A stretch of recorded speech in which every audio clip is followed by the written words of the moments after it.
St. John the Philosopher here. The Russian invasion of the Ukraine has dominated mainstream news and social media feeds for a while now, and with good reason. We haven't really seen anything like this situation in a long time. As I contemplate the plight of the Ukrainian civilians thrust into battle in defense of their homeland, and read the various hot takes on Facebook and Twitter, I can't help but wonder at the cultural and experiential lenses through which the different generations of Americans are viewing this bit of history in the making. And as I've discussed before, our culture, particularly as expressed through our entertainment, has often made itself an invaluable tool to explore those wider issues. In this case, I'm thinking of the movie Red Dawn.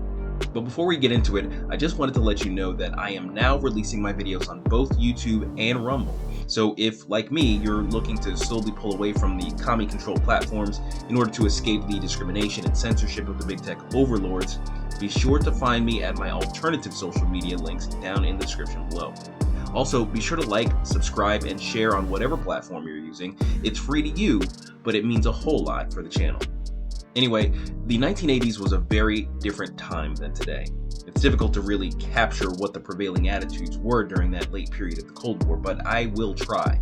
The stalemated end of the Korean War and the American forfeit of the Vietnam War amidst domestic upheaval sounded the end of the direct US participation in proxy wars per se. But cultural opposition to communist totalitarianism more broadly, and the USSR specifically, was still heating up. We didn't just cheer for Team USA at the Olympics, we cheered against the USSR. They were objects of disdain and ridicule everywhere in our culture, from professional wrestling to fast food commercials. And nowhere was American society's adversarial relationship with Russia more evident than our movies. Whether it was Rambo shooting down Russian gunships in Afghanistan, or Rocky beating the tar out of the preeminent commie boxing champ in front of the Politburo. Why was it always Sylvester Stallone? The USSR and their allies were the perfect bad guys.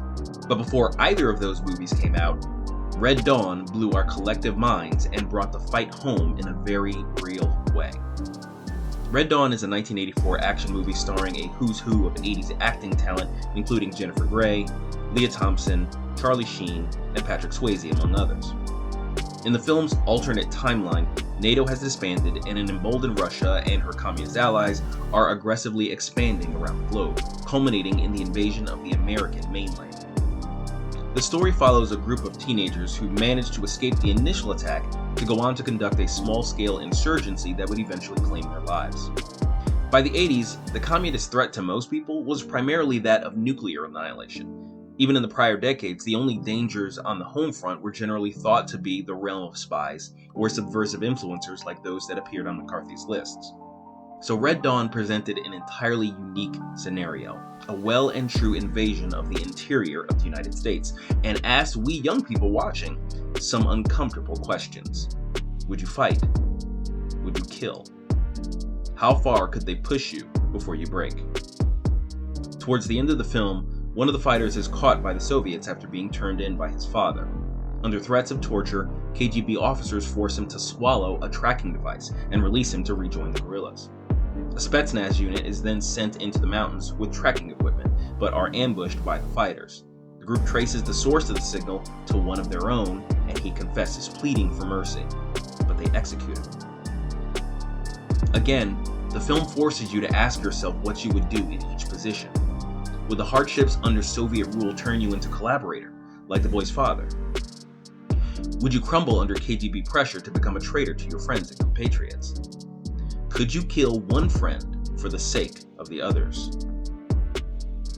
As much as other movies of the era had a sort of fun, rah-rah, America feeling running beneath over-the-top action set pieces, Red Dawn gave us a truly visceral and sober experience more in line with Cold War literary works like Nevil Shute's fatalistic nuclear apocalyptic novel On the Beach, but with the mild bit of the hopeful optimism from Pat Frank's Alas Babylon thrown into smooth, sharp edges.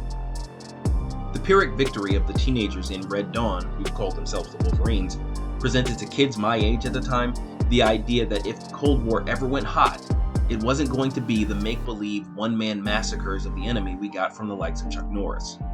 Red Dawn told us that victory, if there was to be any at all, would require great sacrifice, and it would be worth it, even if only for the sake of our posterity. The movie had fair success at the box office and enjoyed significant popularity on television for many years after its release. The fall of the Berlin Wall and collapse of the Soviet Union was really what relegated it to cinematic obscurity. On some level, the battle cry of Wolverines entered the public lexicon for a time with some weight to it. There was an attempt at a remake in 2012 starring pre-Marvel Chris Hemsworth and pre-Hunger Games Josh Hutcherson, but the original was very much a product of its time. It was made for a specific situation in history and for the specific generation that came up in its shadow. The remake flopped and flopped hard, and I think the reasons it did are similar to the reasons why the young people of today are so thrown by the real-life Red Dawn happening in the Ukraine. To them, the very idea of an invasion on their homeland is absurd. The thought of 17 and 18-year-olds being given AK-47s and sent to attack armored columns is the silliest of Hollywood fictions. And they certainly don't understand the questions being asked by this history in the making, those same uncomfortable questions. Would you fight? Would you kill? How far could they push you before you break? A generation convinced that the world must reshape itself to ease their personal discomforts couldn't possibly wrap their minds around any of this. So they turned to the same sort of empty-headed so-called activism they're used to, declaring their virtue via social media while never exploring what it would take to truly become virtuous. Patting each other on the back for being so brave to send a mean tweet to Putin, while never seeking to exhibit true bravery in their own lives, even in little ways. It's not all bad, though. A Quinnipiac poll found that at least 55% would stay and fight if America was ever invaded. But the internal numbers also revealed a deep ideological divide between those that think the homeland is worth fighting for and those that would flee. And I suspect these numbers are significantly down from where they would have been in 1984. I don't know what it will take to restore what we've lost of our national pride and identity among the younger generations, or if it's even possible.